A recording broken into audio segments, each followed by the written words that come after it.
Pedro, get that quick swig in now. Folks, today I am joined by Pedro Pascal, an actor you know from projects such as Game of Thrones, Wonder Woman 1984, The Mandalorian, and his latest film, The Unbearable Weight of Massive Talent, which hits theaters on April 22nd. Pedro, how are you today, sir? And thank you so much for joining me. I'm great. How are you doing? I'm It's my doing well. pleasure to join you. I love that sweater, man. Oh, thanks. That's looking Thank you. great. Um, Congrats on the film. Keeping me awake. I'm sure it's been a long weekend, man. I've seen you at the premiere, and I'm sure you've been, but wall to wall with folks like me. So let me just start with congrats on the film. As I told Nick, I was literally slapping my knee and stomping my feet from laughing so hard. And I think what's really cool about this film is that it's the first time in a long time that I could remember laughing like that in a theater. And I think that's going to be the case for a lot of people, man. Oh man, I hope you're right. It's the same for me. We premiered the movie at South by Southwest and it was a packed theater, and it was my first time in a packed theater and I can't remember when. And it just felt like a rock concert, and I had one of the best. It was strange to be in the movie. I had such a good time. So what I'm curious about is what is your psyche like heading into day one of shooting, right? Because not only are you starring alongside Nick Cage, an iconically scene-stealing performer, but you're starring alongside Nick Cage, who's playing himself, right? Is there an element of you trying to go toe to toe with him, of not wanting to be blown off the screen? I'm just curious of what's it like starring hand in hand right alongside such an iconic performer like him. I guess if I was going to do my job correctly, to be intimidated is completely natural, but to be worried that they're going to kind of blow you off screen wouldn't really be good logic for the heart of the character. So it was really easy to kind of anchor myself into admiration and worship. And if he wanted to blow me off the fucking screen, he was allowed to blow me off the screen. If he wanted to invite me into the scene, if he wanted to give me light, if he wanted to take it away, I was his bitch, basically. And I felt like that was his, but I felt like that was the right thing to do. It was just such a, it was the right thing to do for the character and to tell the story. And of course he, didn't want to do any of those things. He's a complete professional. He's an incredible scene partner. There was almost something about, I don't know, reawakening the things that you care about, and why you got into it in the first place, because he's still challenging himself. He's super prepared. He's coming up with new ideas. And honestly, it was an incredible challenge to rise to, but it was mostly a really beautiful inspiration and like reminder of why I had this fantasy to start with, and then study and then job, was because of how he feels and how he treats acting. I got that same sense from him when I spoke to him. Something he brought up a few times was how much it scared him and why he took that on. And I just asked it of you because I'm curious if elite actors have the same mentality as elite athletes. Like if you're guarding LeBron James, you got to bring your A game that night. So I was just curious if it's the same thing in your line of work. But the next point Well, I definitely didn't feel like I could slack off. You know what I mean? Like yeah. I certainly, my best efforts were brought to each day of work.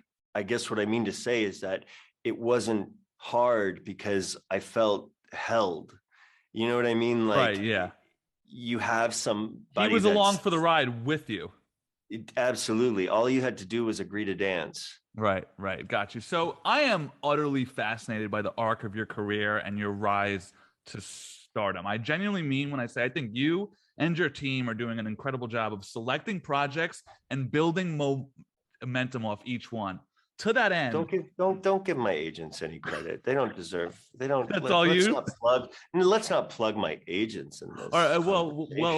Well. If they're in the room with us, sorry, fellas and ladies. Just kidding. They're amazing.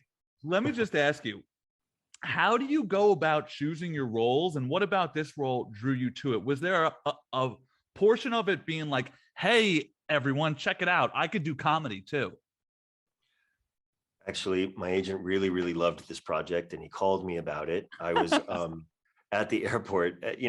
Sometimes you get an email, or you get asked if you're interested in something. This was like a phone call to tell me how excited he was about a script.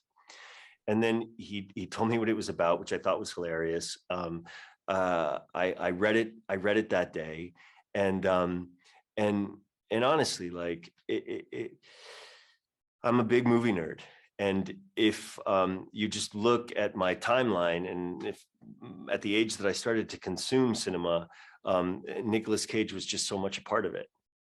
And he's kind of my Brando, you know, Mm.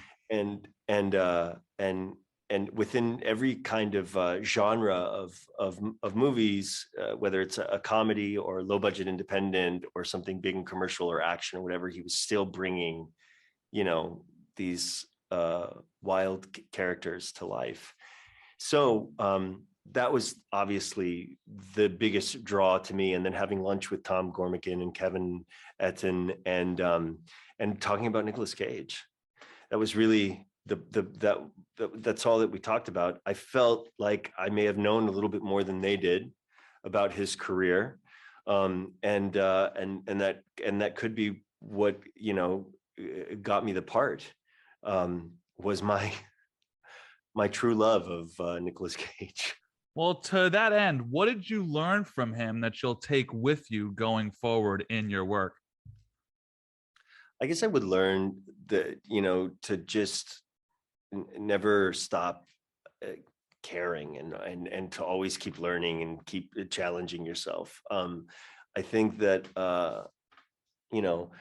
I couldn't have worked with somebody that was more thoughtful, and also, like, genuinely dedicated.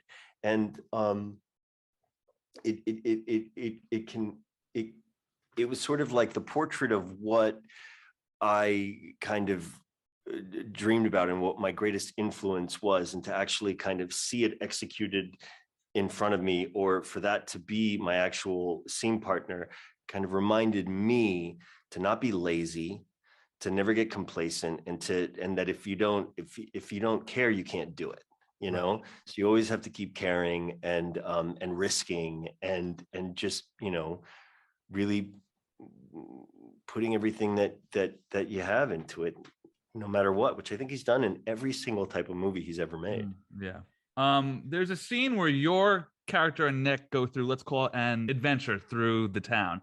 And I said this to Nick, you guys do an incredible job of portraying what it's like being on, to not spoil that substance.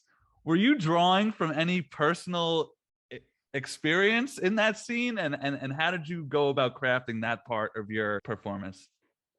I have no idea what you're talking about. Well, let me just Um, say, as somebody who, is aware, I thought you guys did an absolutely incredible job of just like the wide-eyed disorientation. there was a funny thing that I did do, actually. Yeah, I took a bunch of drugs that day. I'm just kidding.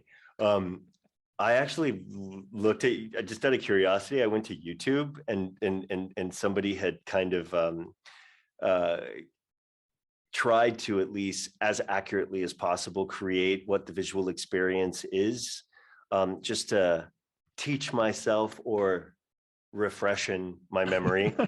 and and it was just so kind of, it was such a practical thing to do, that to actually make myself use my eyes to sort of like change the details of what is visually surrounding me may have helped.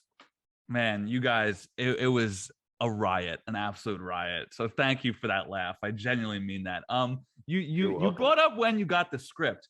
What was your reaction when you first read it? Were you able to visualize and see the full scope of it? At what stage of the process were you like, oh, I get what we're going for here now?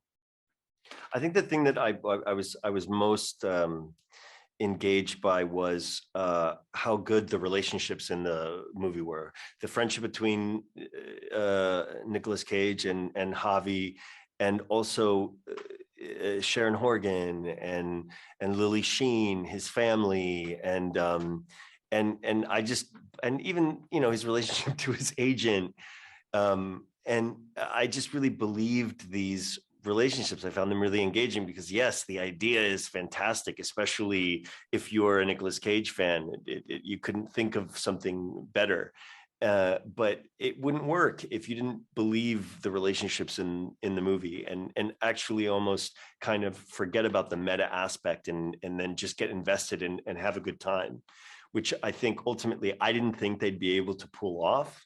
I thought that it was like a really, really great idea. And it's just so unfortunate that it probably won't work. And I will say it really did. I really had the best time when I That's saw it. And awesome. I'm really, really proud of Tom and Kevin and Nick and everyone involved, because I just had such a good time, and I miss movies. And this movie, you know, it just made me remember what movies are. Mm. Yeah, well, the fun that you guys have definitely comes through. I want to swing over to Mando, but I'm going to do my best not to pry about season 3 because I'm sure you get that Well, I'm all the not going time. to tell you nothing. I know. But I do want to ask, sort of looking backwards. I grew up with the prequels, right? And Mm. for me, this show was the first time I finally like understood Star Wars magic. It was the scene in the season 1 finale when you guys are holed in at the bar and Mando, the door opens and you kick your way out and the score swells up. And for the first time in my life, I was like, wow, Star Wars magic. I finally get it. Is there a moment like that for you in your show or the franchise at large?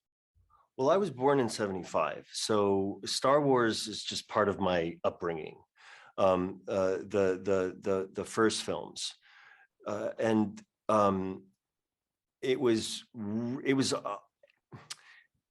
similarly like it is to kind of step on set and get in front of the camera with Nicolas Cage as your scene partner, is a very similar experience to have like stepped onto the set of Mandalorian. And because there's so much that is made visually with this volume apparatus that is kind of a new wave of technology, but there are very, very practical effects that are involved in these very immaculate, incredible sets that are built.